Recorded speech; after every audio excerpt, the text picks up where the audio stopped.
सहनाववतु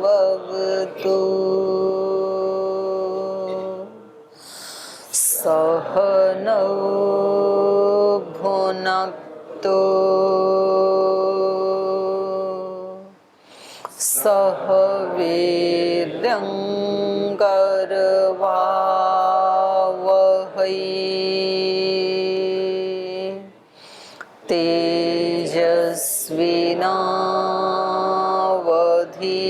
तेजस्विनावधीतमस्तु मा विद्विषावहै।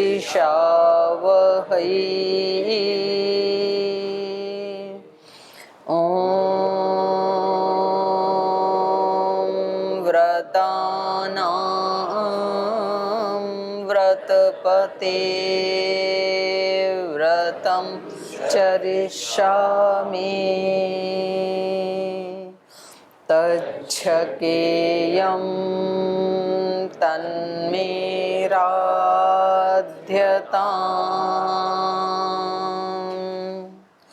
इदमहमनृतात् सत्यमुपैमि ॐ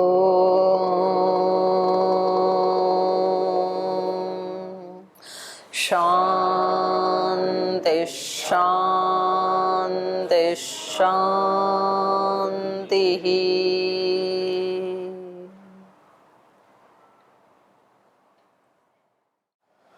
आज विजयदशमी का पावन पर्व है और बड़े त्योहारों की शुरुआत आज से हो गई। अब आज विजयदशमी, फिर क्या आती है? करवा चौथ का आपसे क्या संबंध है? ठीक है, पर्व है, एक बहनों का है, लेकिन है करवा चौथ भी आएगी, फिर धनतेरस, फिर छोटी दिवाली, फिर बड़ी दिवाली, फिर गोवर्धन, फिर भैया दूज, तो एक लंबी श्रृंखला है उसकी। तो विजयदशमी को किस लिए मनाते हैं, क्या जुड़ा है इसके साथ प्रसंग विजयदशमी का?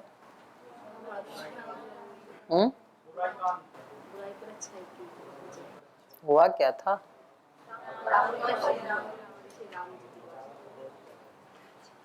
राम ने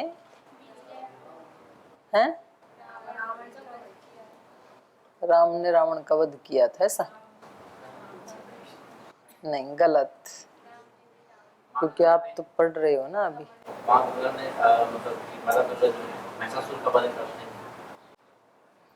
माता दुर्गा ने महिषासुर का वध किया था। ओ माता जी प्रणाम। आज के दिन माता जी भगवान राम ने रावण के साथ युद्ध प्रारंभ करने से पहले शस्त्रों की पूजा की थी।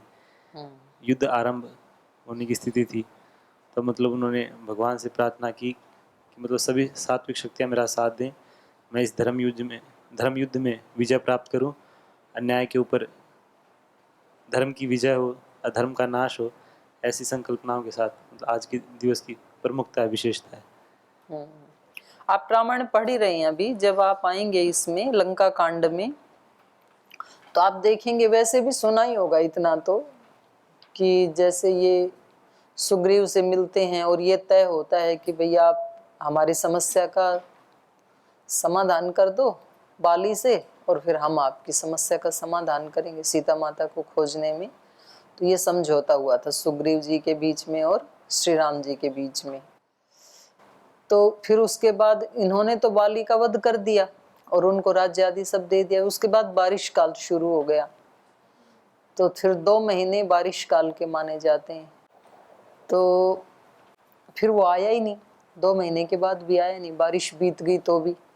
तो फिर लक्ष्मण उनके पास जाते हैं, उनको ललकारते हैं कि भैया आप तो भूल गए अपना कार्य, प्रमाद में जैसे आपको राज्य मिला और धन ऐश्वर्य मिला तो आप भूल गए, तो आप बाहर निकलो। तो फिर वो बाहर निकलते हैं बारिश के बाद। तो बारिश ऋतु तो अभी तो गई है, गई भी नहीं है, आ ही रही है, अभी तो बादल अभी तो हैं ही, लेकिन इस समय चली जाती है बारिश। तो फिर वो बाहर आते हैं, श्री राम से मिलते हैं, फिर ये योजना बनाई जाती है कि भाई सीता माता की अब खोज की जाए। फिर जब उन्होंने खोज करना प्रारंभ किया तो भी श्री राम ने 1 महीने का टाइम दिया था उनको कि भाई 1 महीने तक आप चारों दिशाओं में जाओ और इस तारीख को वापस आ जाना। मतलब लास्ट डेट 1 महीने का अंतिम मतलब 30वां दिन था लास्ट डेट, 30वें दिन आ जाना। नहीं पता लगा कि ढूंढने में कोई आया ही नहीं 6 महीने। तो इतनी लंबी पंचवर्षीय योजना नहीं है, ये 1 महीने का टाइम है। तो बारिश के काल के बाद फिर 1 महीना खोज हुई, फिर 1 महीने के बाद भी हनुमान जी थोड़ा लेट ही आए थे 3-4 दिन, क्योंकि वहां से वापस आते समय उनको शहद मिल गया और वो शहद के बड़े प्रेमी थे हनुमान जी, तो पीने लग गए। 3-4 दिन लेट ही हो गए थे 1 महीने से। फिर उसके बाद पता लगा अभी तो कि सीता माता लंका में है, रावण उठा के ले गया।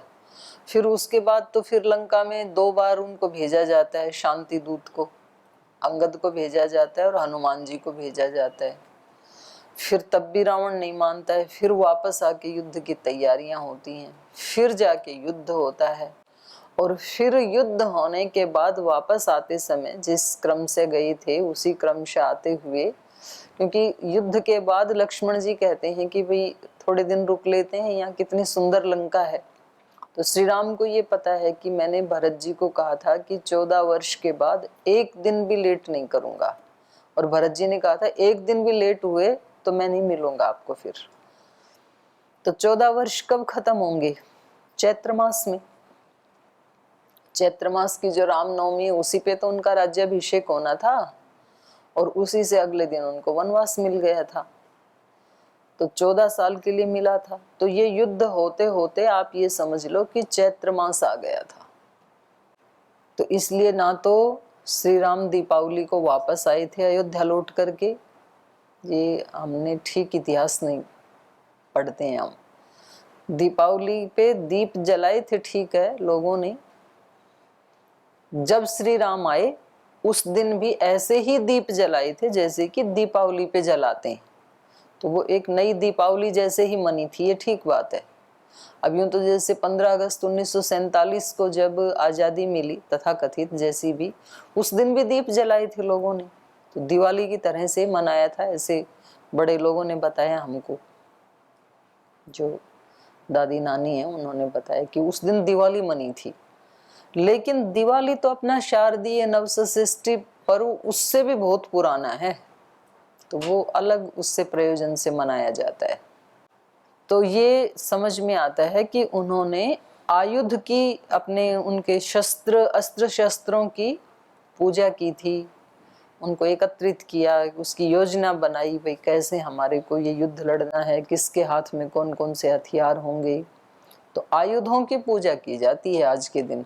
और केवल आयुधों की नहीं, अपने कर्म करने के जो भी यंत्र हैं, जैसे एक किसान है वो अपने हल की पूजा करता है, एक कोई बढ़ई है तो वो उसका जो चीरने वाला है आरा उसकी पूजा करता है, कोई लक्कड़ आ रहा है तो कुल्हाड़ी की पूजा करता है। ऐसे जिसके जो यंत्र हैं, जिससे वो आगे बढ़ता है, अपनी आजीविका कमाता है, जो उसके जीवन में आगे बढ़ने के साधन हैं, उनकी पूजा की जाती है। क्योंकि साधनों के बिना साध्य मिलता नहीं है। तो साधन हमारे पास 11 हैं, 10 इंद्रियां और 11वां मन। तो उनकी पूजा की जा सकती है। विजय के लिए शरीर ही साधन है, इंद्रियां ही साधन है। उनकी पूजा का मतलब क्या, उनकी हथियारों की पूजा का मतलब क्या है? भाई उनमें कहीं जंग आदि लग गया है तो उसकी धार को तेज करो, यही पूजा है। और यदि वो पहले से ही ठीक हैं, धार उनकी ठीक है, तो फिर उनसे ये प्रार्थना की जाती है कि आप हमें विजय दिलवाना। तो ये भी हम रोज ही करते हैं ना, संध्या में अंगों का मार्जन करते हैं, उनकी शुद्धि के लिए प्रार्थना करते हैं, यही उनकी पूजा है। तो बहुत और ज्यादा थोड़ा गहराई से व्यक्ति को ये विचार करने का पर्व है आज कि मेरे पास कितनी शक्ति है। को हम काचे में शक्ति इति विचिन्त्य मुहुर्मुहुः। बार बार ऐसे विद्वान व्यक्ति को सोचना चाहिए, मैं कौन हूं और मेरी शक्तियां क्या हैं। और क्या मैंने अपनी शक्तियों का अभी तक प्रयोग किया या नहीं किया। तो इसके लिए ये पर्व मनाया जाता है विजयदशमी। और जब व्यक्ति को ये गहराई में जाकर के, डीप जाकर के ये पता लग जाता है कि मैं एक नित्य शुद्ध बुद्ध मुक्त निर्लिप्त निर्दोष आत्मा हूँ, और जो अंतःकरण में जो दोष आ गए हैं तो वो मेरी असजगता के कारण, प्रमाद के कारण आए हैं, और मेरे पास उन सब को हटाने के साधन हैं, पर्याप्त साधन हैं। और वो साधन कहीं कमजोर पड़ जाएं तो और ज्यादा शक्ति देने के लिए भी दैवी शक्तियां मेरे साथ हैं। ऐसा चिंतन करने का दिन है आज। ये तो सच है कि एक दिन के चिंतन से नहीं होता है, लेकिन किसी भी यात्रा के लिए संकल्प एक ही दिन होता है। कहीं ना कहीं से तो कोई स्टार्टिंग पॉइंट होता ही है ना यात्रा का, कहीं ना कहीं से तो यात्रा आगे बढ़ानी ही होती है। तो मानो आज तक हमने जहाँ तक यात्रा की, ठीक है, आप 1 साल से 2 साल से 5 साल से लगे थे तो कहीं ना कहीं तो पहुंचे ही हैं आज। अब उससे अगली यात्रा, क्योंकि ये पर्व ना निमित्त बन जाते हैं, आलंबन बन जाते हैं। अब जैसे सुबह से ही आज आप ये सुन रहे हैं और आपको ये फीलिंग हो रही है कि आज तो विजयदशमी है, आज तो दशहरा है, तो ये एक भावना का ही तो फर्क है ना। ऐसा तो है नहीं कि रोजाना सूरज 6:30 उगता था तो आज 7:30 उगा हो, ऐसा है? या 6 बजे ही उग गया हो, ऐसा भी नहीं है। वही सूरज, हवा आज कुछ ज्यादा कोई स्पेशल चली हो जिसमें कोई सुगंध चंदन केवड़ा की आ रही हो, ऐसा भी नहीं, हवा भी वही है। धूप आज कोई स्पेशल हो, ऐसा भी नहीं है। आकाश, ऐसा भी नहीं। पानी, सब एक ही जैसा है। तो क्या चेंज है आज? हमारी भावनाओं में चेंज। हमारी भावना सुबह से ये बनी हुई है कि आज विजयदशमी है, और उस भावना के अकॉर्डिंग फिर व्यक्ति में उत्साह आता है, एक प्रसन्नता का भाव आता है। तो ये भावना व्यक्ति कभी भी कर सकता है, पर एक इतने वर्षों से जो सामूहिक भावना होती है उसका प्रभाव फिर पूरे इन्वायरमेंट के ऊपर पड़ता है। साधना करते समय तो कोई साधक ऐसे सोचेगा कि भाई एक दिन और मिल गया मेरे को, तो आज का दिन मैं सब दिनों से अच्छा दिन बनाऊं, ये तो कोई बिरला साधक सोचेगा। लेकिन आज तो जो बिल्कुल सामान्य व्यक्ति वो भी यही सोच रहे हैं। हर व्यक्ति कोई व्हाट्सएप के ऊपर मैसेज भेज रहा है, कोई फेसबुक पे, कोई फोन करके बधाई दे रहा है, शुभकामनाएं दे रहा है किसी को। तो आज मतलब देश के 99.99% लोगों के मन में एक ये भाव है कि आज विजयदशमी है, और उन सब के भाव इकट्ठे होकर के फिर उस दिन को और उस इन्वायरमेंट को स्पेशल बना देते हैं। सब साधक मिलकर के रोज बनाएं तो रोज भी हो जाएगा। आप जब नवरात्र में यज्ञ करते थे और उस समय गायत्री का जप करते थे, वो जो भावना होती उससे फिर एक ऐसा आध्यात्मिकता का वायुमंडल बन जाता है। तो वो हमारे बनाने से ही तो बना ना, तो कभी भी बना सकते हैं सब जने मिल करके। तो सारे देश के लोग जब किसी बात को सोचते हैं और भावना करते हैं तो फिर उसका एक प्रभाव अवश्य पड़ता है।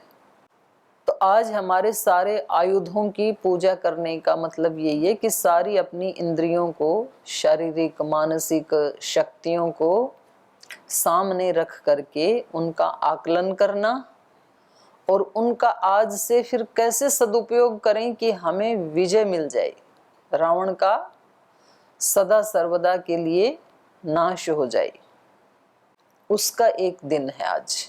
तो ये सहायता करते हैं ये पर्व हमारी, क्योंकि सबकी वही स्थिति है, वही मानसिकता है। तो फिर व्यक्ति सोचता है कि भाई मेरे पास क्या क्या शक्तियां हैं और इनसे मैं कौन से सुख को प्राप्त कर सकता हूँ। क्योंकि जब तक वो सुख के प्रति भी जब तक व्यक्ति को उसका मालूम नहीं है तो भी वो पुरुषार्थ नहीं करेगा। किसी व्यक्ति को ये पता हो कि मेरे घर में एक हीरे जवाहरे का एक बड़ा सा घड़ा भरा हुआ नीचे दबा हुआ है, तब तो वो खड्डा खोदेगा, और जिसको ये नहीं पता है तो वो कभी भी खड्डा नहीं खोदेगा, पुरुषार्थ नहीं करेगा वो। तो हम साधना क्यों करें, इसके लिए फिर शास्त्र हमारी सहायता करते हैं। शास्त्र बताते हैं अथ त्रिविध दुख अत्यंत निवृत्ति अत्यंत पुरुषार्थ। भाई सब प्रकार के दुखों की अत्यंत निवृत्ति हो जाएगी इन्हीं साधनों से। तो इसलिए कुछ विचार करो, थोड़ा हिम्मत करो, संकल्प करो, योजना बनाओ और यात्रा की शुरुआत करो। तो अब व्यक्ति फिर चेक करता है कि सच में जो दृष्टि अर्जुन को मिल गई थी, दिव्य दृष्टि, वो मेरी भी हो सकती है क्या? जो दिव्य स्तोत्र, दिव्य वाणी योगियों को उपलब्ध हो जाती है, वो मेरी भी हो सकती है क्या? क्या मेरी वाणी दिव्य हो सकती है, अमोघ हो सकती है कि जो बोलूं वो सत्य हो जाए? ऐसा हो सकता है क्या? तो ऐसे ऐसे साधक चिंतन करता है। फिर क्या मेरा मन भी ऐसा हो सकता है कि भगवान कृष्ण की तरह कोई बाहर की घटनाएं हमारे ऊपर प्रभाव ना डालें? क्या हमारा मन और हमारा हृदय भी ऐसा हो सकता है क्या श्री राम की तरह कि गए तो थे राज्याभिषेक के लिए पिता से आशीर्वाद लेने और वापस लौटे वनवास का संदेश लेकर के, और फिर भी चेहरे के भाव नहीं बदले? तो क्या हमारा भी ऐसा हो सकता है? ऐसे चिंतन करने का दिन है। हो सकता है तो उसके लिए करना क्या पड़ेगा? यदि पॉसिबिलिटी है तो फिर क्या करना पड़ेगा? तो ये जो महापुरुष होते हैं, उन्होंने युद्ध से पहले अपने आयुधों को सामने रख करके ही और ये घोषणा कर दी कि विजय हमारी सुनिश्चित है,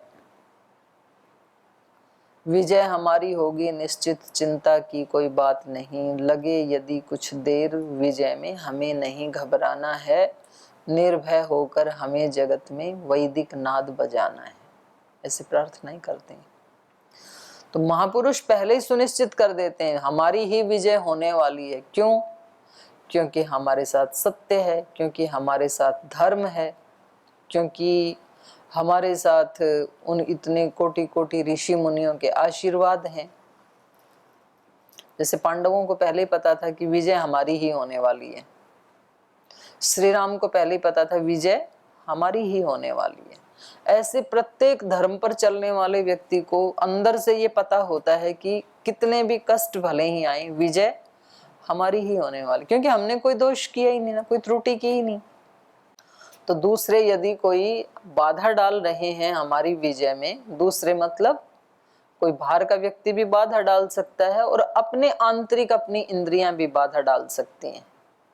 हमारे अंदर के भी जो आलस्य, प्रमाद, अज्ञान आदि हैं, वो भी बाधा डालते हैं। वो तो डालते ही हैं, बाहर वालों से ज्यादा ही डालते हैं। तो आयुधों की पूजा और फिर रावण का जलाना, अब ये भी शाश्वत सत्ताएं हैं। ये श्री राम की सत्ता, रावण की सत्ता, ये कोई व्यक्ति के बारे में कहानी नहीं है। जब अगर व्यक्ति के बारे में होती तो फिर हर साल रावण जलाने की कोई आवश्यकता नहीं है। रावण तो मर गया था तब जला दिया था। श्री राम ने जब उनको मारा तो उसी समय जला दिया था उनकी डेड बॉडी को। तो आज जलाने का क्या मतलब है? ये हमारे जितने भी बड़े बुजुर्ग मरे हैं तो हम उनको एक ही बार जलाते हैं कि हर साल जलाते हैं पुतले बना बना? एक ही बार तो जलाते हैं स्मशान में जाकर के, बार बार तो नहीं जलाते। क्यों? क्योंकि वो व्यक्ति है, व्यक्ति को एक बार जलाया बात खत्म, जल गया सदा के लिए। लेकिन ये रावण, राम, ये शाश्वत सत्ताएं हैं। जब तक सृष्टि रहेगी तब तक दोनों रहेंगी, अच्छाई भी बुराई भी। जैसा आप बोल रहे थे ना, बुराई पे अच्छाई की विजय, लेकिन विजय करवानी होती है, अपने आप नहीं होती है। तो इसलिए उसको हर साल फूकना पड़ता है। तो ये भी एक विज्ञान है। ये ऐसा नहीं है कि जी एक वो परिपाटी को पीट रहे हैं, ये सब अंधकार है, ढोंग पाखंड है, ऐसा भी नहीं है, अज्ञान भी नहीं है। ये भी एक साइंस है। हमारे कुछ लोग बोलते हैं कि आपके चित्त में जो भी दोष हैं आप उनको पेन से लिखो कॉपी के ऊपर और फिर उसको आग लगा दो, जला दो उसको, तो इससे वो दोष बहुत जल्दी हट जाएंगे आपके। ऐसे किसी ने कहा होगा कि भाई जो दोष है उसका एक पुतला बनाओ और उसको जलाओ, लेकिन रावण सबके अलग अलग हैं। किसी का रावण प्रमाद है, किसी का आलस्य है, किसी की वाणी की शिथिलता है, किसी की दृष्टि का दोष है, किसी की श्रवण इंद्रिय का दोष है, तो सबके अलग अलग हैं। किसी में ईर्ष्या ज्यादा है, किसी में घृणा ज्यादा है, किसी में द्वेष ज्यादा है, तो सबका रावण अलग अलग है। तो इसलिए आज ऐसा दिन है कि उसको आप पुतला बनाओ, फूंक दो, या उसको कॉपी पे लिखो, उसको जला दो, तो फिर वो दोष हटने में सहायता मिलती है। तो ये भी एक साइंस ही है, ये भी एक विज्ञान ही है, क्योंकि वो भाव हमारा आ जाता है। हमारे भाव जो है ना वो मतलब वैसे तो दिखते नहीं है फिजिकली तो, लेकिन उनका इफेक्ट दिखता है। तो ये तो आपने कई बार सुना ही है कि जैसे साइंटिस्ट हैं उन्होंने वो किया ना, उसके ऊपर प्रयोग किया कि किसी पौधे को, एक पौधे को खूब गाली दो, एक पौधे को रोजाना भजन सुनाओ, तो दोनों की ग्रोथ में अंतर पड़ता है। सुना है ना ये जी। तो उसके अंदर जो भाव हैं उस व्यक्ति के, और वो जो बोल रहा है उसमें आ गया ना वो, तभी तो उसके ऊपर इफेक्ट पड़ा। तो इसका मतलब हम जो सोचते हैं बोलते हैं उसका प्रभाव पड़ता है, सोचने का भी प्रभाव पड़ता है। आप बोलो भी कुछ भी मत, बस उसके पास खड़े होकर के भावनाएं गलत करो किसी व्यक्ति को सामने रख करके, तो उस व्यक्ति का भी नुकसान होगा, अपना तो पहले होगा ही होगा। थोड़े दिन में उस व्यक्ति का जीवन दुखों से भर जाएगा, परेशानियों से भर जाएगा, कई सारी बीमारियों से भर जाएगा, डिप्रेशन से भर जाएगा, जो दूसरे के लिए हमेशा ही कुढ़ते रहते हैं। तो इसलिए अब तो साइंस भी बोलती है इस बात को, ऋषि मुनि तो पहले ही बोलते थे कि भाई संसार में जो भी हो रहा है वो सब अपने अपने ढंग से कर रहे हैं, तो ठीक करने का पूरा 100% आप प्रयास करो, और उसके बाद नहीं होता है तो अपने आप को दुखी मत करो, क्योंकि वो बुराई में एक बुराई और जुड़ जाएगी, फिर आप भी उनके जैसे ही हो जाओगे। इसलिए आप अपने आप को संभाल के रखो, आप खुश रहो, आप प्रसन्न रहो, आप निश्चिंत रहो, चिंता रहित रहो, डिप्रेशन से रहित रहो। तो ये वो तो बताती थी, अभी तो साइंस भी बताती है।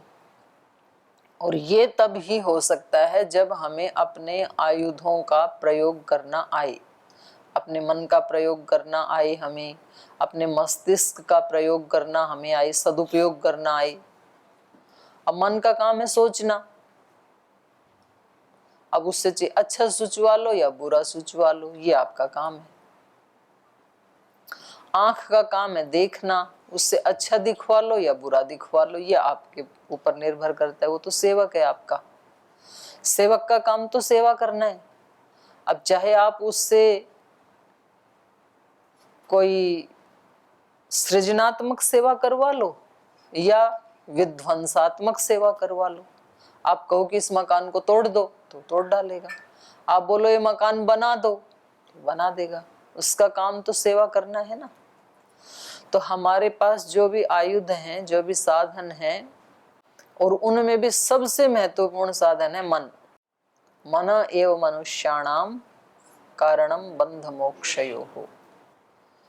ये सब, क्योंकि बाकी के सारे इसी के निर्देशन में काम करते हैं, हाथ पैर आंख नाक कान, जैसा मन सोचता है, मन जैसे दिखाता है कोई चीज, तो वैसी आंख उसको देख करके निर्णय दे देती है, अच्छा या बुरा।